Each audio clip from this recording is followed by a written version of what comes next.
James LAC here from Sweet Science of Fighting. I'm here to break down another video for you. Again, another request for Canelo's training. There's a few actually different videos of Canelo's strength conditioning, a lot of it quite old.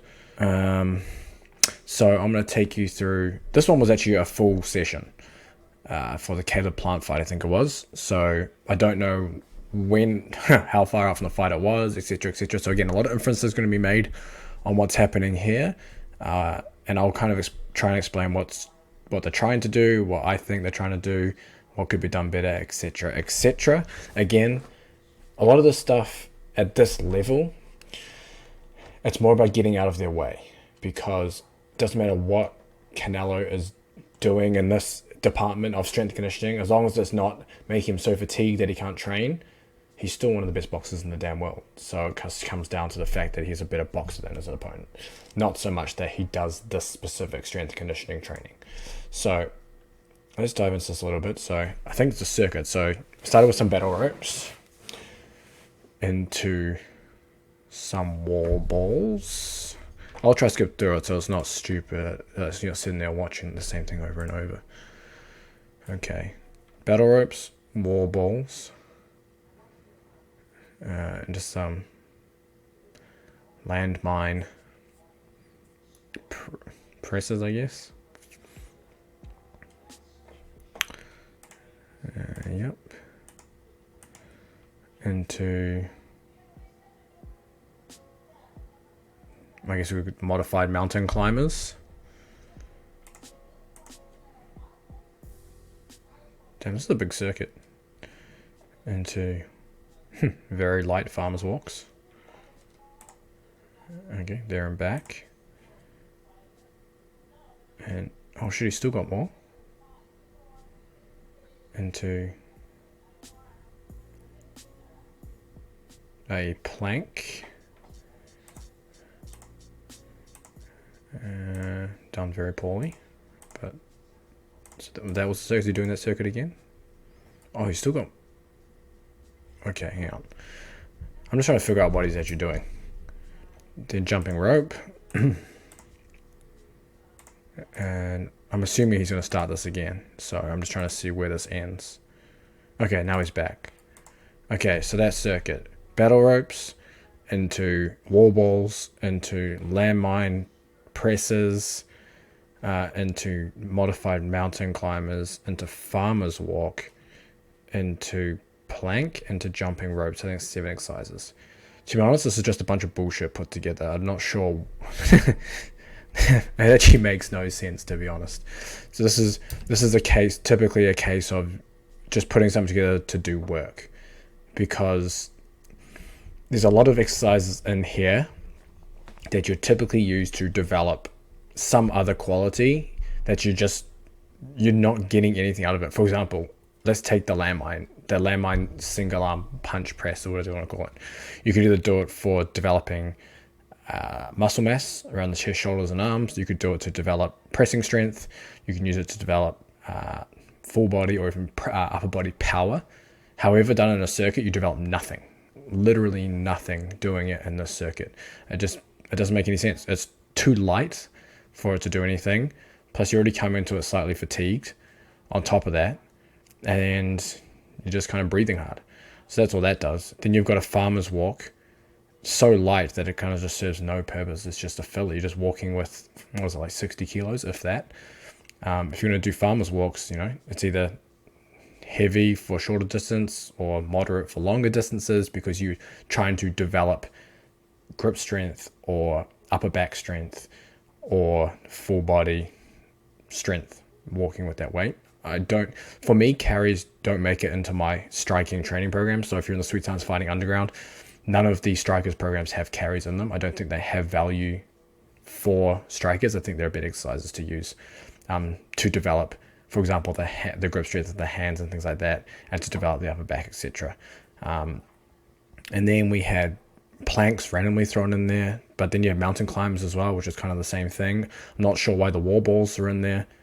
Yeah, it's an interesting one. So if we're looking at kind of the adaptations from something like this, it'll be a very general aerobic conditioning circuit.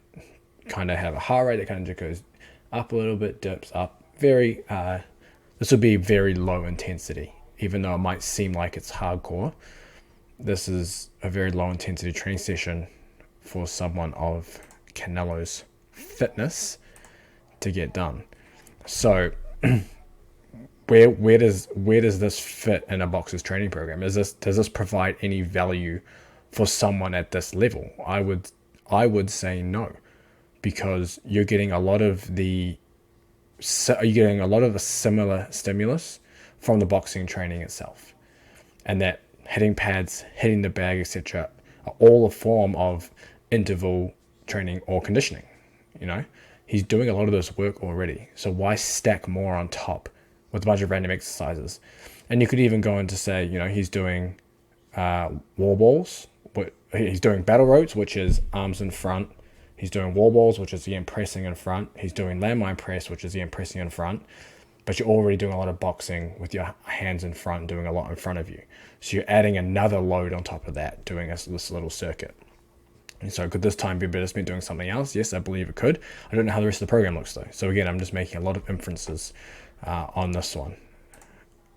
He's still going through that. Yeah, same thing with the plank, arms in front, hoping to hold that. So that's a fourth exercise. So it's too low intensity for it to do much there. Like if you're going to do low intensity work, it should be low intensity work, like low.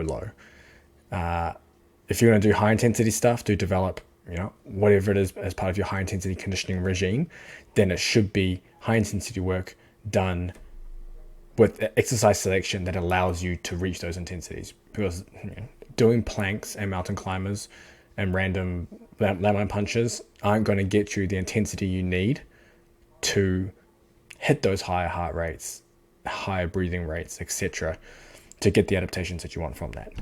So looks like he's just doing like a walking almost recovery. Oh, then we're back into the same damn circuit again. Oh my gosh. Okay. Jumping rope. I mean, jumping rope is basically like walking for him on that treadmill. So this is pretty much just active rest between the things anyway. Okay, this is just 4 circuits of this. Yeah, interesting. So yeah, there are way better things that you could do with your time in this instance. So if we play this out for, let's just say, your boxing training week, and let's just say you have 2 slots for extra conditioning, as an example. Depending on what you need and what time of year, and obviously there's a lot of nuances, but let's just talk very generally. If you're going to do some low intensity work, depending on how much boxing you're doing, you could do that shadow boxing or some kind of footwork stuff with extensive medicine ball circuits. You can kind of pair all that together. Now, if you're doing a lot of boxing, then you probably want to stay away from doing that and just stick with something like medicine ball circuits, even like a light road run if you need to get outside for whatever it is. I think those things would be better served in terms of lower intensity. You could also go into longer high intensity intervals. So you could almost class this as a long high intensity interval training session, but to be honest, it's probably not intense enough with the exercise selection. You need something a little more cyclical. So off-beat cardio equipment typically works best there. So for example, if you got on a rower and you did like 5 or 6 minutes if you know your maximal aerobic speed, I talked about that in a previous video, you could go like 90% of that, and you can rest 2 to 3 minutes between sets. As an example, or you can just work off heart rate and be like, I think it's anywhere between 80 to 95% of your max heart rate for that 5 to 6 minutes, and the rest of that 2 to 3 minutes. That'll give you a better bang for your buck there. And then if you're looking at more high intensity stuff, you're probably looking at more alactic power style sprints. So you're looking at anywhere from, you can go from like 5 to 10 second efforts, and you want full rest, 2 to 3 minutes. And for these 5 to 10 second efforts, it needs to be like hard super maximal effort sprints, which means either doing it on a spin bike, an arm crank or arm erg, or on the heavy bag. And those are pretty much your 3 options, and that will give you the alactic power options you can do, or sprint options with max rest, and that can be kind of your 2 polarized style conditioning days. Now you can do those directly after. You can do the alactic power stuff directly after your strength training, or potentially even directly before your technical training. But you don't want to do that stuff after your technical training typically. For the lower intensity conditioning work, you can do directly after your technical training, and typically you'll be better off not doing it after your strength training, but again, it depends on your schedule and your time. If you have to do it then, you do it then.